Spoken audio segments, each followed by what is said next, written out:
I'm Sam from Needcraft. I'm going to show you today how to make a fantastic lampshade from one of our creative kits. So, just to let you know what you can do with your shade, you can personalise it, you can put it into your home and make it exactly to match your decor, contrast your decor, or even with your son's favourite football team. So a fantastic and unique product that you can make and personalise yourself at home. Let's have a look and see what's in our kit. So just simply slide the sleeve off.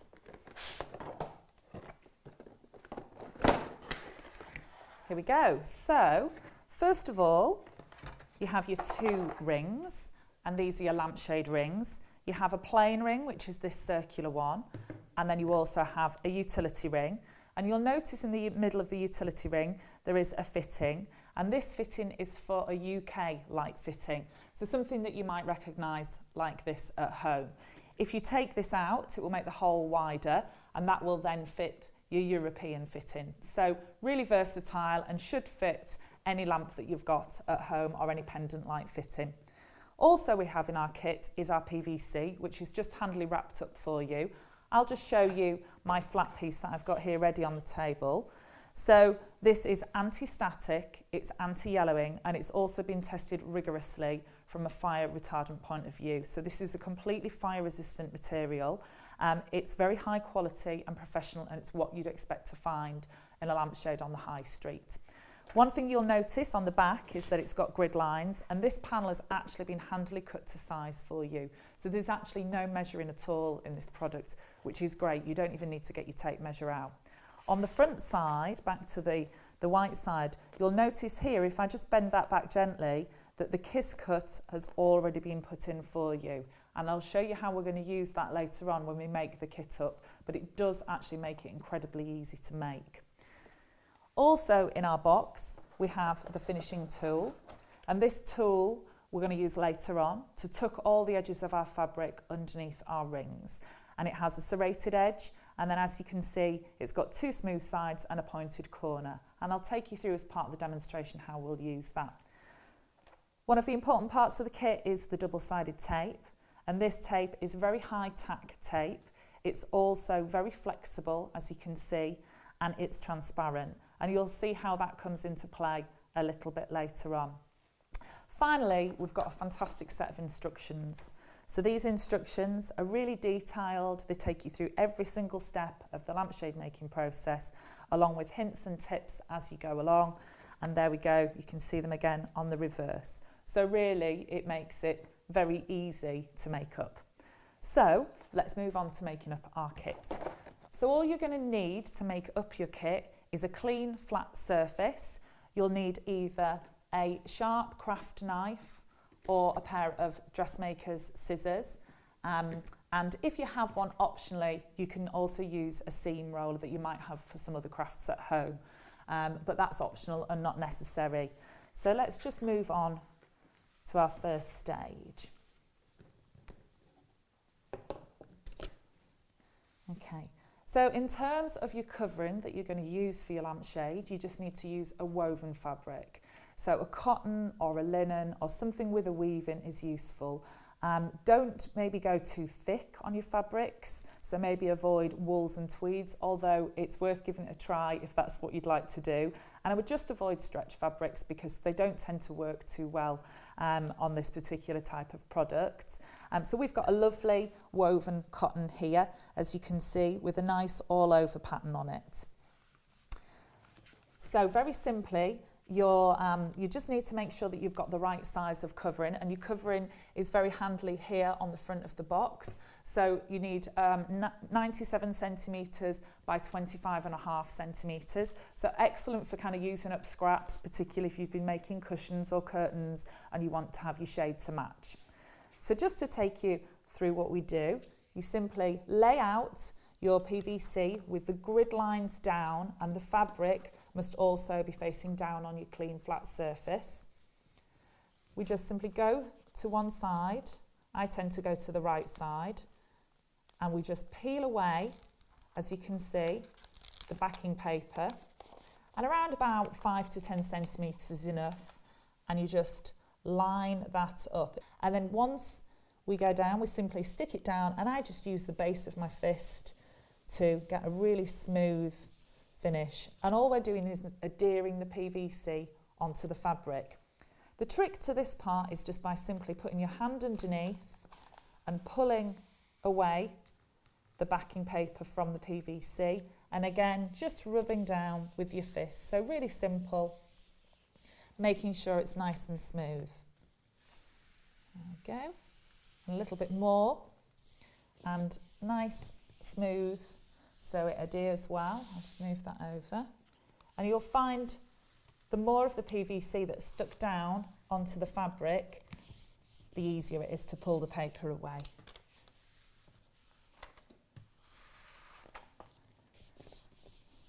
There we go.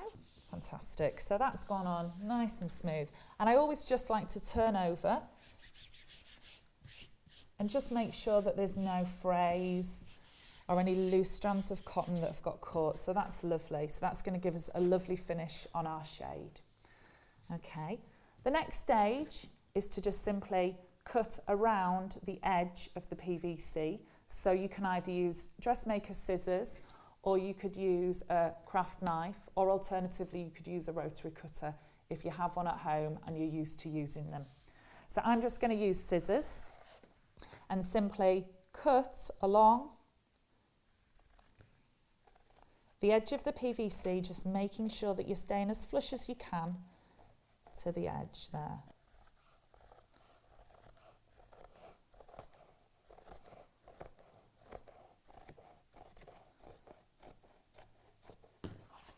Swing that round.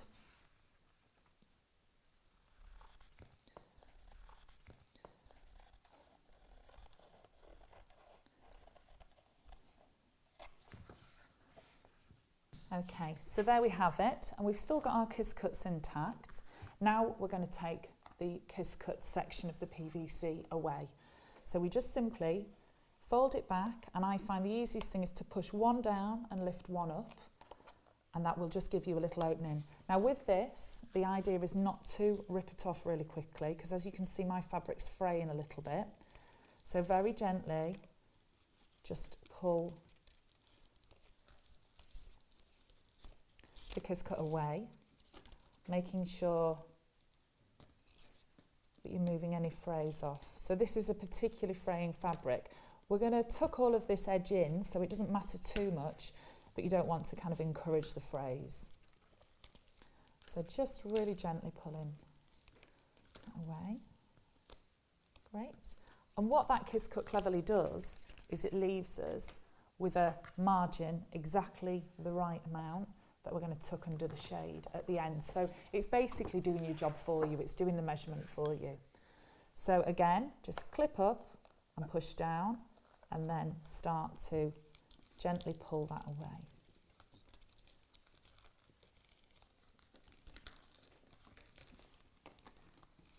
And if you've got any loose threads at this stage, you can just simply cut those off so that they don't get caught.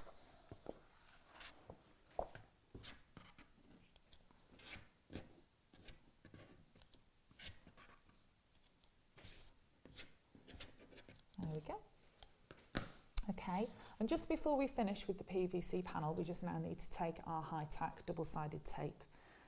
And all we need to do is just position along the edge, just on one side, so starting at the top of the PVC, not sticking it onto the fabric, it must stay on the PVC, and just close to the edge along the side there. And I just tend to use a separate pair of scissors so we don't get any glue on our fabric scissors. And just cut that off nice and neatly. And you can actually remove that tape at this stage. So just pull the tape away. There we go. Okay, so that's the panel all ready. Okay, so on to the next section, and this is the rings. So we're actually going to use our double-sided tape now to coat our rings in full. And there's a little trick to this. So if you just take the plain ring first, because it's usually the easiest to start with, we're just going to make sure that the tape, the ring sits in the centre of the tape. So it's kind of equidistant from the two edges. And we're just going to run that round, all the way around, and that's why the tape is transparent, because it allows you to see through and make sure you're getting this right. So just keep moving the tape around. And when we come to the two edges and they need to meet, I tend to cut, and I'll show you now, just a little bit so there's a tiny gap. The reason I do that is because if not, it's really difficult to take the tape off again at the end. So just a simple cut there. Okay, and then this part is key.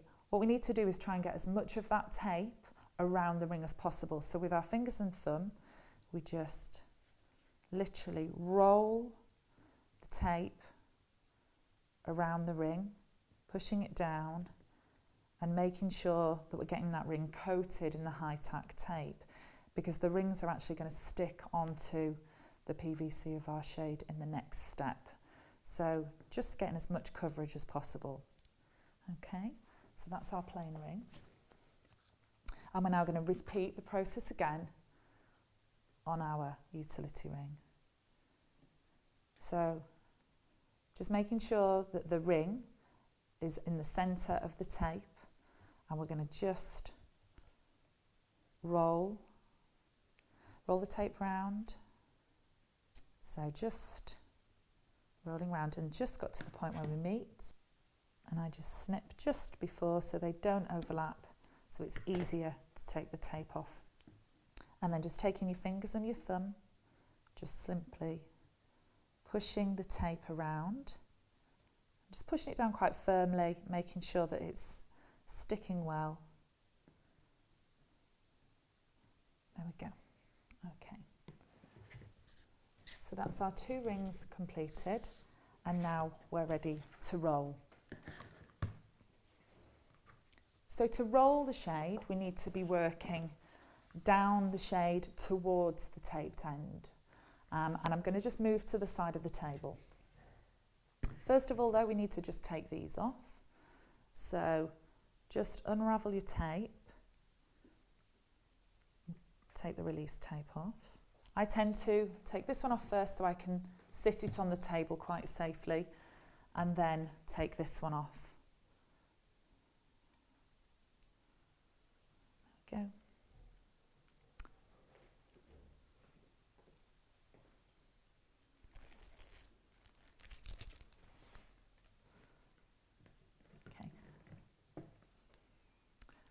Just to explain about how we're going to position our rings, we just need to have a little think about the pattern on our shade. Now, this particular pattern is non-directional, which means that it can go either way up. So we can use this shade as either a pendant that will hang from the ceiling, or as a table lamp, as we've got here. What you just need to think about at this stage is if you have a direction, so usually things that are growing, things like trees, flowers, it might be children, it could be cars, things that need to be in one direction, then you will need to consider whether you want your lamp to be a table lamp or whether you want it to be a pendant lamp at this stage.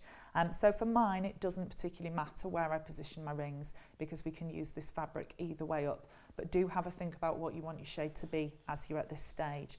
What's also really important is you must make sure that the utility section on the ring is always facing inwards. So not outwards, it must sit within the PVC of the shade.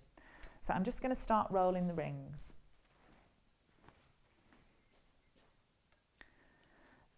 So here, we just need to position the ring on the PVC, not on the fabric, on the PVC, and it must just sit just on the very edge. I usually leave a very small, tiny gap so I can just see around about 1 millimetre of the PVC.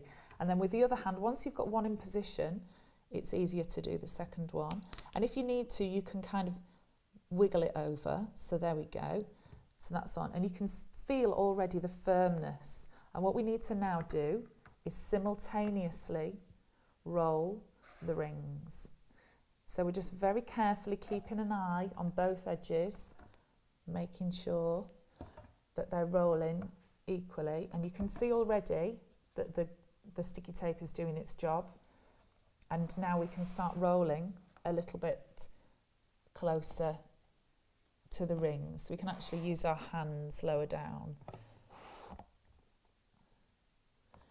So just making sure that they stay on the PVC and as close to the edge as possible. I like to make sure that before I'd stick the seam down, that they line up nicely along the top edge. So we've got a lovely smooth professional edge, because people are going to think you've bought this shade and not made it. So there we go. And then you can just gently press the seam down. And then inside, don't push here now with your hand, because that will then create a little dint. We want to make sure it's really smooth. So inside you can push down with your hand, or alternatively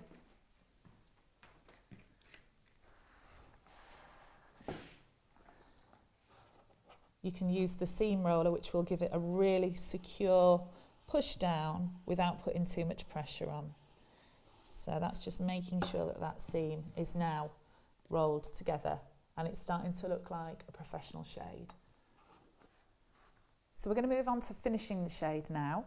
And just before we start, we just need to take our scissors, and where the seam has overlapped on the inside, you'll notice that we've got 2 flaps of fabric, and we just want to cut away the inside one. So I always cut away just a little bit away from the top edge, so it's not a gaping open. So we just simply take our scissors and snip that away, and then turn over. So just cut in.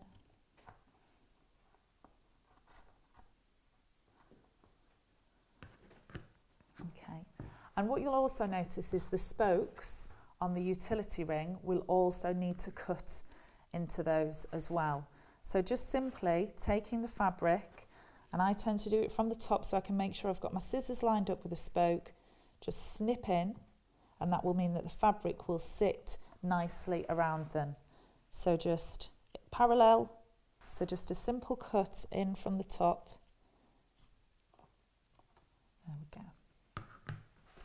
And what we'll do now is I just always tend to start from the seam, just because then I know where I am. We're going to just push that fabric down, and you'll find that the bottom edge here starts to adhere to the glue on the ring. So just pushing down nice and firmly, give it a nice pinch.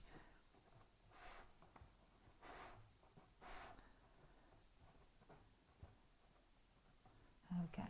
And exactly the same on the reverse side. So pushing down. And what that's doing is creating this lovely, clean, professional edge for you. So we're now ready to start using our finishing tool. So as I mentioned before, serrated edge along the top, 2 smooth sides, and you can use this now to tuck the fabric under. So I'm just going to show you on the plain side, and basically we are going to push the fabric underneath, and you can hear the cracking sound that's making. That's a very good positive sound, and that's what we're looking for really. So what happens is as we're pushing under, the glue releases from the PVC and makes that noise, which means it's giving us room to push that fabric underneath. So just going round, and if it looks a bit messy and there's any loose frays, don't worry about that at this stage. So with these frays hanging down, you can take the pointed end of the tool and simply run that along the edge, and you can see that those frays are disappearing. If you have a long one, you can just snip that away. But any small loose edges you can see are all now really neatly. So just carry on pushing under, and that's giving us a really gorgeous edge that makes this shade look as good as anything on the high street, I think. We're nearly round to the seam again already. So there you can see we've got a lovely, beautiful tucked in edge. We're now going to repeat the same on the opposite side. So find the seam again, And just when we're tucking around the spokes, we just need to, I tend to use the corner for this little bit. We just need to make sure that we get both sides underneath, and we can go back onto the serrated edge. There we go, a little bit of cracking sound there.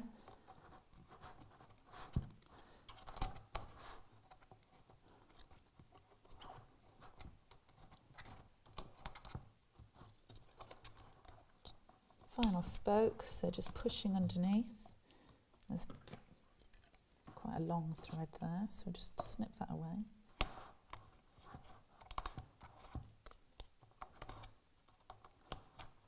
And just finally, when you get to the final seam, we just need to tuck the last little piece underneath. Just wrap it under there. There we go. So we now have one gorgeous lampshade.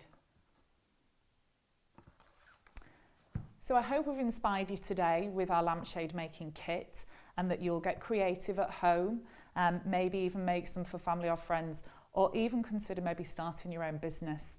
These are great kits, really easy to make, and look, I think you'll agree, fantastically professional.